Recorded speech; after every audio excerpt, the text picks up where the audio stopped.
All right, so my name is Baylor Boyd. This is my executive summary of my formal report, which was Food Bringing Cultures Together Since Day One. So the reason for writing this report is because something that's important to me in a more than just kind of physical way is food. Obviously, everybody needs food to survive. Everybody needs food in order to make energy and have their body, perform the way it needs to perform. But it's more than that. Food is more than just something we eat. It's more than just something that we will toss in the microwave or get out of the fridge that's behind me. It's more than just something like that. That food is something that from all over the world brings people together. Um, One of my quotes was, "Food is one of the essential elements of the food tourist experience, yet is such an integral part of the experience that only in recent years has become subject of study in its own right." And it's crazy to think that food, which again we most times take for granted, is its own study now.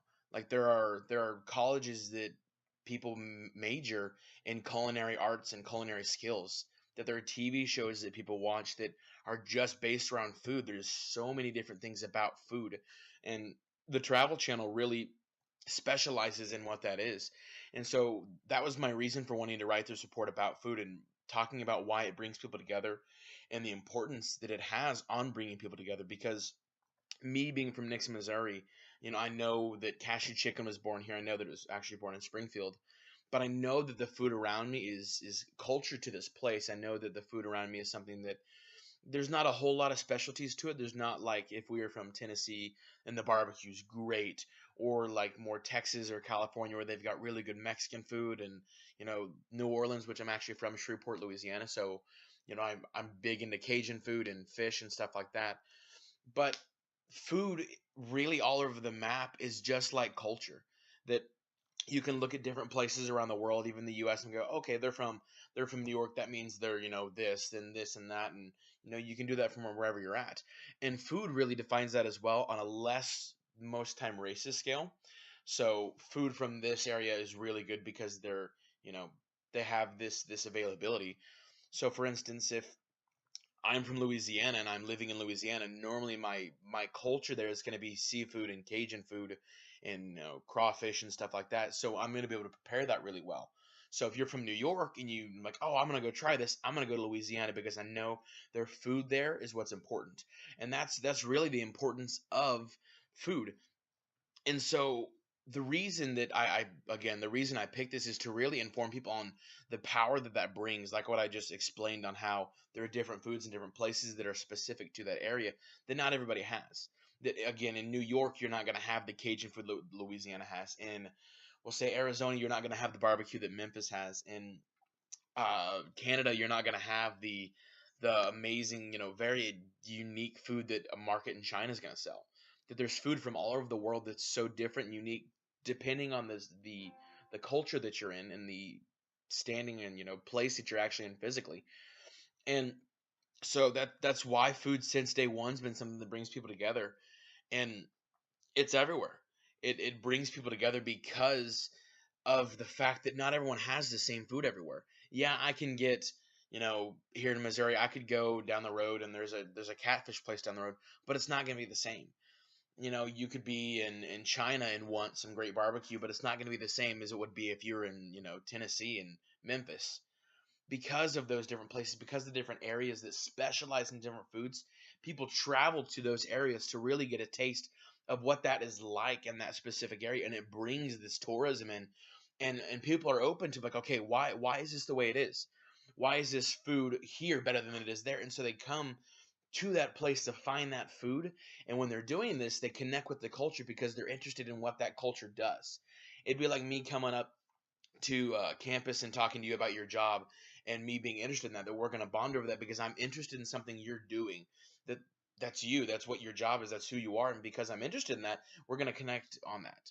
And so people do that with food, and food's more than just something you eat. Again, and I've said that a bunch of times, but that's really the whole premise of this report, is that I said it was a universal language, that people use it as tools, that whether it be from hunting where you set bait out and you find game like that, to a conversation starter, to where people come into a meeting and there's food there and you can eat the food and kind of get comfortable with the room at the moment. Anywhere from You go on a date. That it's my first time meeting someone. I'm going to go on a date. We're going to go get food. We're not going to go do something, that involves something crazy, but we're going to go get food. And the reason for that is because food creates this bond between people that when you're eating it, when you're enjoying it together, you're like, man, this is really good. I know that the person sitting across from me is eating the same thing and enjoying it, that maybe in a different way than me. That I can sit and eat some food that reminds me of my childhood. I'm like, whoa, this is nostalgic right now because I'm eating something and it takes me back. And the other person can be like, well, this means something completely different to me. It's my first time having this. So food creates that bond. I'm like, oh, sweet, I can tell you my story now and connect on that because of the food reading. While the other person doesn't have the same story as me, can tell me the story as well. And it creates this bond again that it's like seeing a painting. I can see the painting for one thing and the other person sees it for something completely different. And food's like art that's on a plate, whether it be something that's really well prepared or something that's just the taste is like, wow. Food is art on a plate. And so when you're connecting on this food, it brings this bond, it brings this like relationship between someone that is more than just saying, "Oh, hey, nice to meet you. My name is Baylor. What's your name?" It's, we're sitting and eating, we're enjoying food together, and ultimately food is great pretty much all the time. So when you're creating that bond over food, it really helps specify and build a relationship between you because you're both enjoying and you both can tell a story behind that food. And who knows, maybe you made the food at your house and you can show, hey, look what I can do. I'm a chef. I can put this together. I can make a filet mignon that's perfectly braised and all this different things, and you can show who you are through that. And that was my third discussion thing, is what difference has food made. And it gives people an outing. It gives people an opportunity to say, wow, hey, here's who I am. Maybe they're shy, which I'm not shy at all, but I can't cook. So I have some friends who don't talk a lot, but they can make some really good food. And because of that, it gives them an outing. It's like a painter who, they might not talk a lot, but they can make a crazy amazing painting. And it's like, oh wow, I can see what his emotions were in this. And food's the same way. The way they prepare that dish, the way they specifically put that dish together, really shows, hey, this is who I am, this is what I'm doing, this is what I'm passionate about. Look at the food I made because of that. And so that's one of the main differences that food makes, is it gives people a way to show themselves in a creative manner that, again, it's like art. It's like a painting. It's like something that you would see, up on a wall at a museum, but instead it's a food. That people line up all over the place to go through museums and look at different paintings. People do the same thing with famous foods. That, for instance, there's a place in Springfield on South Campbell called Famous Dave's. And the reason it's famous is because the barbecue is amazing. Granted, it's not the same as Memphis, but people line up forever at that place just to try the food. And it's art. It's an expressionalized form of art that's through eatery. Whether that be going to a bakery where they make famous cakes, and I know there's some in Ozark on the square that they've got cakes that are like crazy amazing, that expresses who they are. They can make a cake that says, "Hey, this is how I'm feeling today. This is how I'm feeling here. This is." They can put their feelings on cake. They can put their feelings on food. They can put their feelings on a plate. Instead of having to paint them, they can put them and they can make them. They can grill them. They can do anything like that. That really gives people an outing. And so these three different reasons for why food is so important is more than just us eating it and surviving on it. It's more of the fact that, one, food connects to everybody, regardless of who you are, regardless of what color you are, what race you are, what language you speak. Food doesn't need a language. Everyone's going to taste it. They're going to taste something different. They're going to pull things out of it. And it's going to bring people together. Two, that food makes a difference because it gives people an outing. It gives people an opportunity to really discuss who they are and show who they are through food. And three, there are people all over the world traveling to try foods and eat foods and have these different food experiences that you can't have in Nixon, Missouri. I can go to China, I can go to Germany, Belgium, I can go to all these different places and try foods that I can't have here.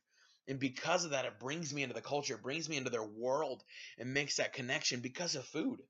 And it's that simple. I don't have to, you know, perform a whole routine about it. I can just eat and enjoy and watch how they prepare it and understand the importance on why it's so, important to them and special to them.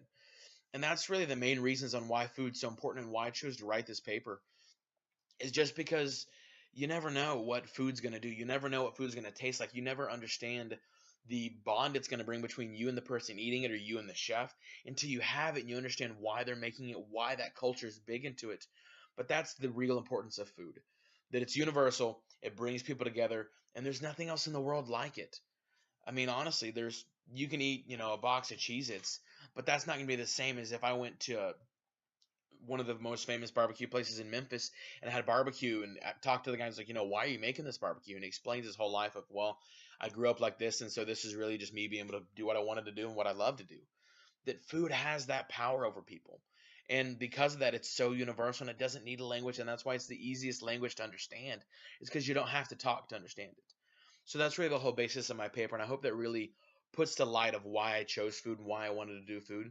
So thank you so much for your time. I hope that this brings light to you next time you eat some food and you enjoy it for more than just a taste, but understand the culture behind it. Thank you.